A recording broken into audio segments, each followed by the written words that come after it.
Bonjour à tous, bienvenue dans Territoire. Cette semaine, nous sommes dans le parc naturel régional des Alpilles à Saint-Rémy-de-Provence. Je suis sur le site Les Antiques de Glanum, un site majestueux, signe des premiers temps de la ville de Saint-Rémy, avec l'Arc de Triomphe et le mausolée de Jules derrière moi qui est classé au monument historique depuis 1840. Ces deux monuments en tout cas sont classés. Il y a également le site archéologique un petit peu plus loin que vous pouvez visiter.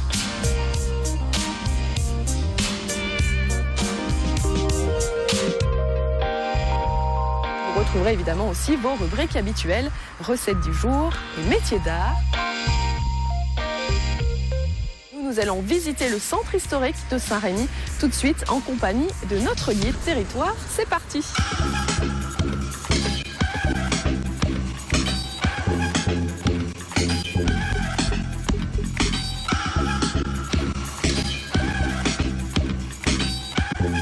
Je vous souhaite la bienvenue à Saint-Rémy-de-Provence, qui est une jolie petite ville située au cœur de la Provence, dans les Bouches-du-Rhône, une ville de 10 000 habitants, dont le tracé est toujours moyenâgeux.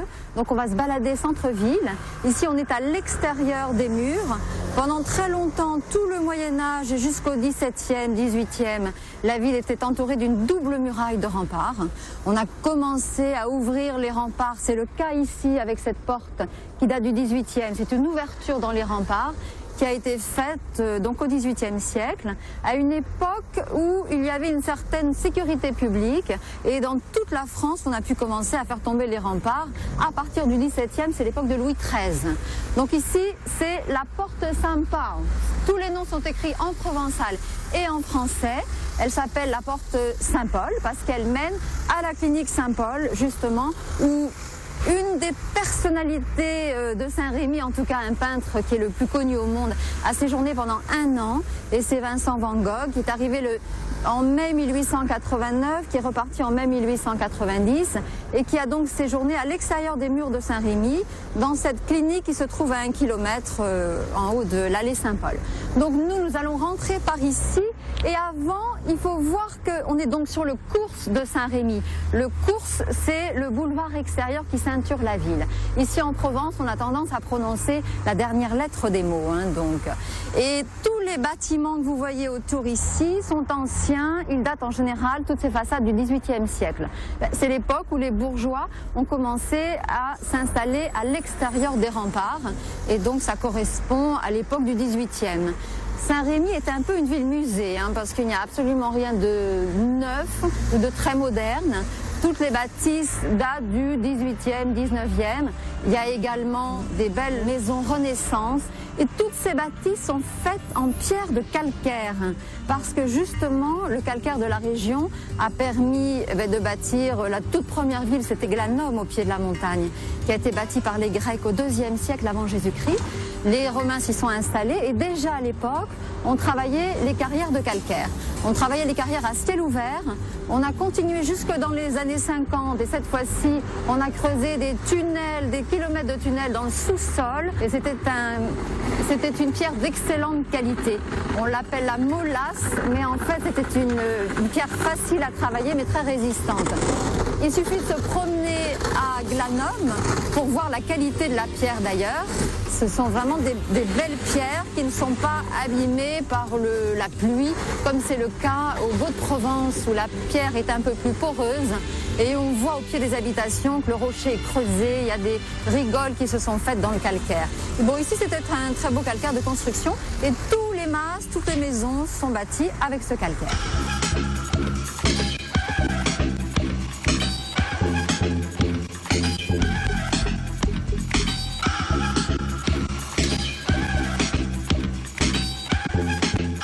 Donc on va rentrer vers le centre-ville. Donc vous avez vu qu'il y a des jolies boutiques un peu partout, essentiellement de décoration, mais également on verra beaucoup de galeries d'art en passant. Il y a plusieurs centaines d'artistes qui sont installés à Saint-Rémy et dans les alentours de Saint-Rémy, qui ont leurs galeries intramuros ou extramuros. Des sculpteurs également. C'est une ville qui attire énormément les artistes. Et on arrive ici devant donc la mairie de Saint-Rémy, qui est donc cet ancien couvent d'Augustine. Parmi les éléments du couvent, on retrouve les arcatures plein cintre qui faisaient partie du cloître de ce couvent. Et vous voyez que la façade a été refaite, hein. On trouve ce bas-relief avec cette guirlande de fruits du pays. On y voit des fleurs, mais également des épis de blé, du maïs, des melons. Il symbolise justement l'opulence de la ville aux époques passées, parce que c'est une région baignée par le soleil.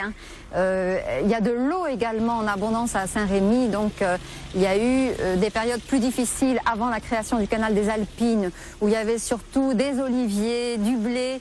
Aujourd'hui, en tout cas dès le 19e siècle, on a commencé à faire énormément de maraîchage, justement grâce à ce canal des Alpines qui a été créé au 19e siècle.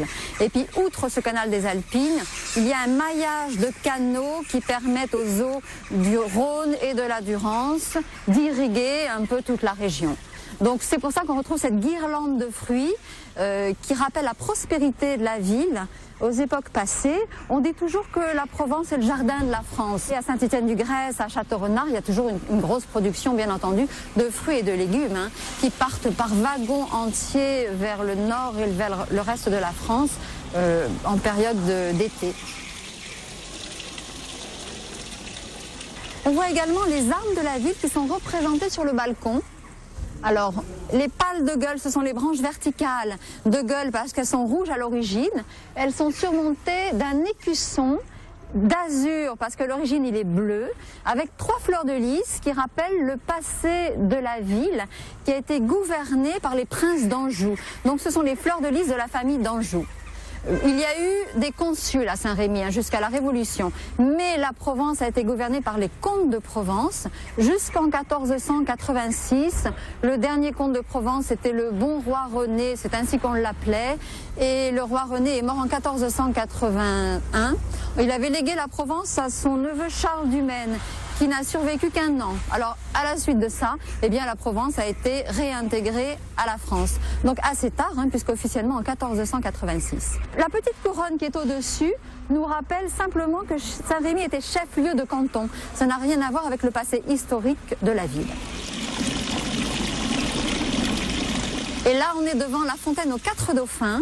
C'est une fontaine qui avant était décorée d'une vasque qui portait des écussons napoléoniens. Et donc la vasque a été détruite parce que changement d'époque et changement de décor. De même qu'il y avait un buste de Louis XVIII là-haut qui a été remplacé par une boule. C'est beaucoup plus neutre. Cette fontaine, elle a joué un rôle très important dans la vie des Saint-Rémois. Et surtout des Saint-Rémoises d'ailleurs. Parce que le système d'adduction publique d'eau date de 1956. Donc jusqu'en 56, les femmes allaient chercher l'eau à la fontaine. Donc il y avait la fontaine aux 4 dauphins et puis beaucoup de fontaines dans le centre-ville de Saint-Rémy. Et d'ici, on peut admirer le clocher de l'église Saint-Martin, le clocher avec les pignons. Et c'est vraiment typique des clochers avignonnais.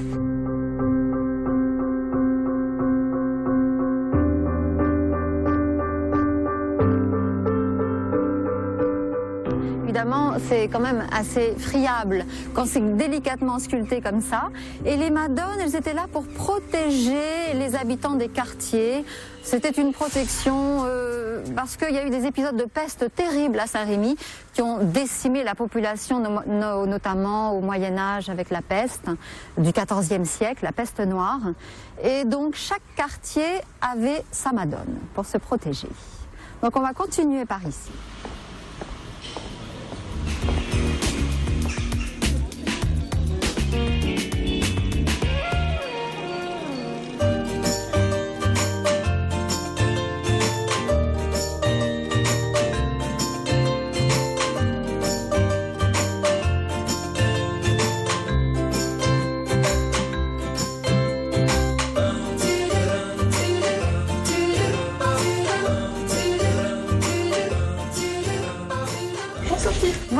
Bonjour Marlène.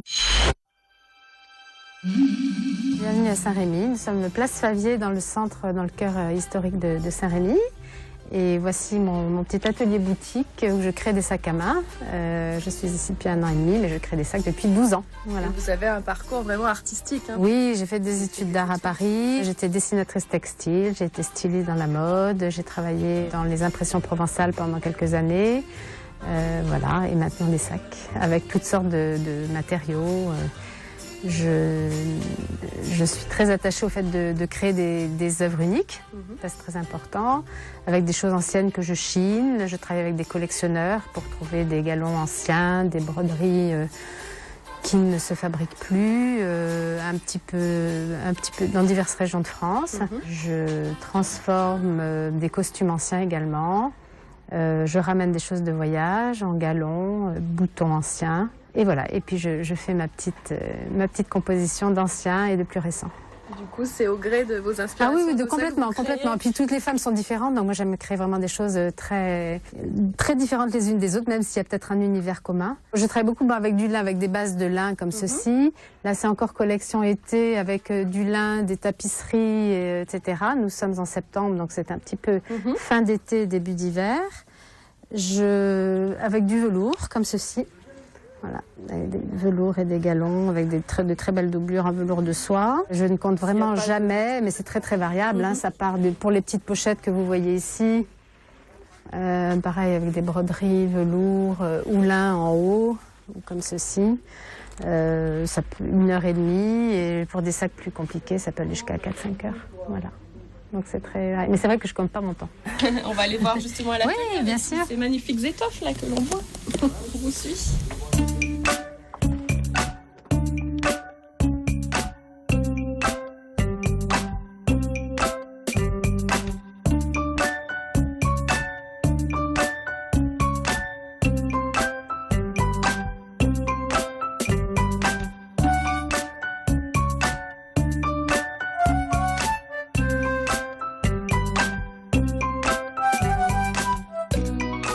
Alors vous êtes en train de travailler sur un sac... Voilà ma petite salle de coupe où je coupe les tissus, où j'épingle les rubans. Là je suis en train de composer un sac en velours avec des galons indiens, en fait toutes sortes de rubans. J'épingle tout avant de passer à la couture évidemment. J'aime beaucoup réunir des choses qui a priori n'ont pas la possibilité ou n'étaient pas prévues de se rencontrer. Voilà. Mais enfin il faut qu'il y ait une harmonie quand même.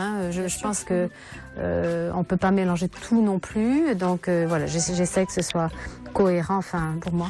Là, je découpe le velours avec la doublure. J'avais déjà épinglé les rubans au préalable. Là, c'est le rabat de mon sac avec le dos. Et après, il reste les côtés, les intérieurs, les poches intérieures. C'est vraiment de l'artisanat. Et parfois, ça prend du temps, parfois c'est plus rapide en fonction des inspirations. Je pense que les gens apprécient beaucoup par rapport à la mondialisation d'aujourd'hui, avoir quelque chose de personnalisé, qu'on ne va pas retrouver partout. Et je suis quand même très attachée au fait que ce soit très solide. Tout est doublé avec de beaux matériaux. Après, ça donne ça. C'est un rabat en fait. Et le dessous viendra par là. Et je travaille avec des galons brodés, vous voyez, comme ceci. Voilà, donc là c'est une laine écossaise ancienne, chinée. Je suis en train de couper la poche intérieure. La poche intérieure va à l'intérieur. Vous avez des petits fils partout, mais après tout ça disparaît à la couture. Là vous avez le rabat du sac. Derrière vous avez une poche qui n'est pas cousue, c'est encore à l'état d'épinglage. Vous travaillez comment? Vous partez à partir d'un dessin ou c'est vraiment au feeling de l'inspiration? Il arrive qu'en voyage j'ai des petites idées, je fais des petits croquis, mais très souvent non. Voilà. Bon, j'ai quand même quelques patrons parce que j'ai quelques formes qui reviennent même si les textiles changent, donc j'ai des bases de formes qui fonctionnent bien. Mais j'aime quand même innover, donc très souvent je pars avec mes ciseaux, j'épingle et puis voilà, je me lance sur une idée et après je réajuste en fonction des arrondis, de la dimension, etc. Et là on est couleur de la Provence. Là c'est couleur d'automne, c'est couleur d'automne. Il y a les roux, les bruns, des turquoises. Là, il y a un petit côté un peu d'inspiration peut-être mexicaine, enfin un peu sud-américaine. J'aime moi j'ai vécu en Afrique et en Asie, donc j'aime vraiment les choses qui viennent d'ailleurs et les textiles anciens français ou européens. Voilà. Les tissus anglais également. Je suis la mode parce que oui, tout à fait. Je regarde les défilés. C'est vrai qu'il y a une inspiration de toute façon. La mode est très diverse. Je vais quand même dans les salons à Paris pour voir un petit peu tous les forums de tendance et puis où tous les stylistes vont d'ailleurs pour puiser des idées. Et puis après, chacun rentre avec son interprétation et sa façon de faire. Voilà.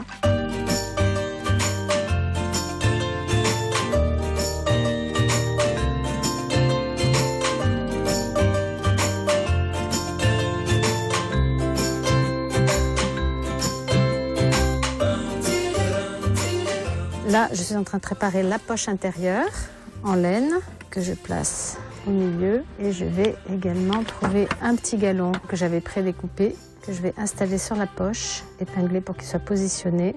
Je rabats pour voir un petit peu si ça tombe juste. Je vais positionner le velours du dessous pour savoir si ça correspond bien à la dimension. Et après, je vais chercher mon bouton. Je cherche un bouton dans les bronzes ou un bouton en bois. Voilà, donc là j'hésite toujours entre plusieurs choses. Le bouton en bois cannelle irait bien, peut-être celui en bakélite marron, ou le gros en bois un petit peu trop gros, et du bronze. Je vais rester dans la simplicité du bois. Après, je dois faire la anse, la sangle, parce que c'est un sac bandoulière. Ah, je vais prendre un sac ici pour vous montrer un petit peu le sac terminé, un sac bandoulière fini qui correspond un petit peu au sac que vous voyez préparé sur la table de coupe, avec le rabat, donc le dessous, des côtés, une poche derrière, une bandoulière donc qui se porte comme ceci. Et donc celui-ci est en lin et galon ancien, et celui-ci est en fourrure brodée, velours, avec la poche de dos, velours côtelé, jean. Voilà. Broderie sur fourrure.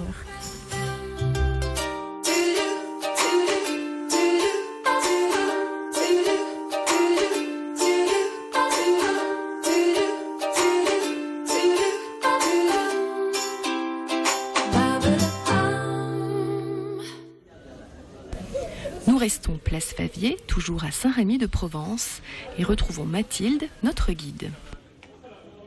On se trouve sur une très jolie petite place, donc une des jolies places de Saint-Rémy. En fait, c'était l'unique place pendant très longtemps, avant qu'on ouvre les remparts pour créer la place de la République à l'extérieur. Ici, c'était la place aux herbes, c'est-à-dire que c'est là que les paysans vendaient leurs produits pendant longtemps. Ici, c'était la place du marché, unique pendant très longtemps. Ce sont les artisans qui vendent des vêtements, des chapeaux, des tissus également. Et cette place, elle est ombragée de marronniers et entourée de bâtisses qui datent du XVIe siècle, donc de bâtisses Renaissance, tout autour de la place ici. Celle-ci notamment qui a été transformée en musée. C'est un hôtel particulier qui appartenait à monsieur Mistral de Mondragon, qui a été consul de Saint-Rémy au XVIe siècle. Lui était protestant, il a dû quitter la ville à cause de ça au XVIe siècle. Cette époque assez sanglante, c'était l'époque aussi du tribunal de grande inquisition. Donc Nostradamus y a été convoqué plusieurs fois, et pour éviter justement de passer par là, il y a plusieurs personnes qui ont préféré fuir. Et aujourd'hui, c'est donc un très joli musée, le musée des Alpilles.